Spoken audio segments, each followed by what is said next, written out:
had a Mini X up here for about a week, and while we had it here, we thought we'd take advantage of it, doing a few projects that are harder to do with our big machine. This was one of them. We wanted to come down here and open up this ground a little bit more over here to the pasture line, and we wanted to get it opened up, limb up the trees, open up the undergrowth so that we can get some grass and some ground cover. The idea there is to try to help minimize the dust problem in the dry season and maintain some moisture in the ground, help get it established. We'll get the grass and ground cover growing in, and then we'll also have other varieties of plants and shrubs and things in here that are going to help just support wildlife, the chipmunks and the squirrels and the rabbits that we have down here, and the turkeys that come through, and keep them fed so they're out of our gardens and give us some nice shade, give the trees an opportunity to grow up large and thin out the stuff that's intertwined and unhealthy, and just improve the space overall, make it a little bit more manicured, but keeping a very wild feel to it.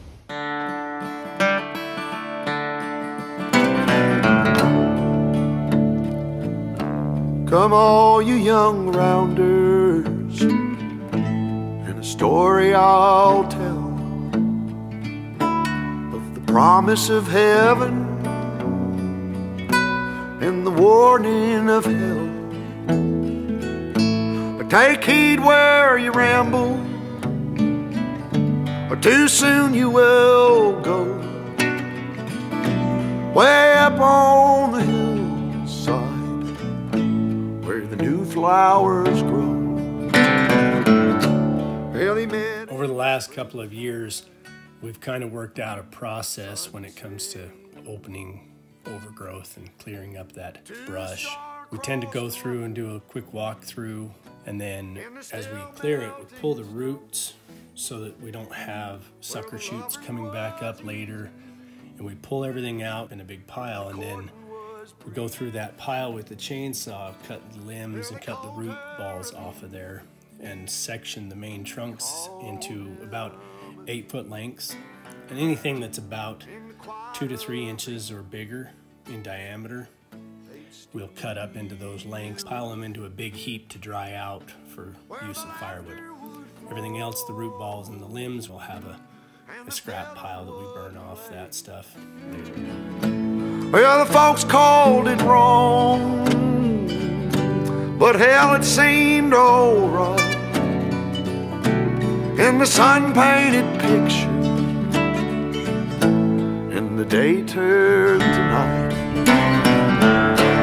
Come up on the hillside, we'll have a time. If you'll bring... When we put our water line down to the pavilion, we ran the water line down into here to give us a hydrant for water access down here, and we put in a sprinkler box, just stubbed a line in there. So what we're actually going to do, now we've got the space opened up, is we're going to install a sprinkler system in here. I think we can cover it in 3 zones. We've got one that'll head out toward the driveway that'll cover the flower beds out there and the path along the way there. Then 2 others that'll come out through the trees here and water everything up. It should water all the grass and the ground cover.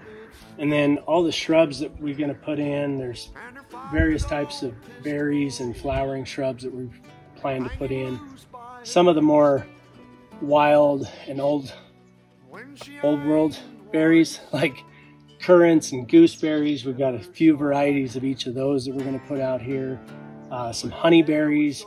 We've got some elderberry, and then we have some other flowering shrubs, like probably some unimus that we might put out in here, and a few others like burning bush and a couple of those that we might pick and choose. Some of these trees that are too close together to get through with a mower for mowing the ground cover and the grass, we're going to island those up, and we'll probably put some wildflower mix in with those, probably harvest some seeds from the wildflowers that grow here natively, mix them in there, maybe some bulbs and a shrub or two, and kind of island those up and make this pretty nice grass that we can keep mowed, keep it feeding the ground with that mulch, and then the sprinkler system to help keep all the dust and all the water in here and just really boost up this habitat for the wildlife.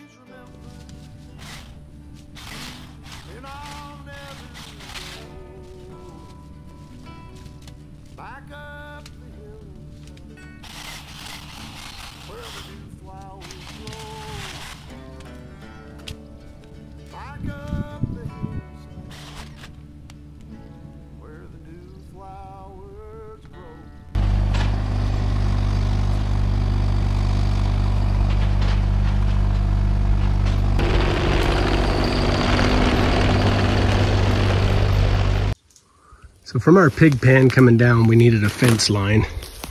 So I've come through here with the Mini X, and we've just kind of cleared out some bad brush and established this line down to that wooden post. And we'll fence up here so that this space out here can become more supportive of habitat for the wildlife. And then the wild side of that fence, we'll turn our animals into. We'll turn our pigs in and our goats and let them help clean this up first and establish some good pasture in there, and otherwise leave it mostly wild.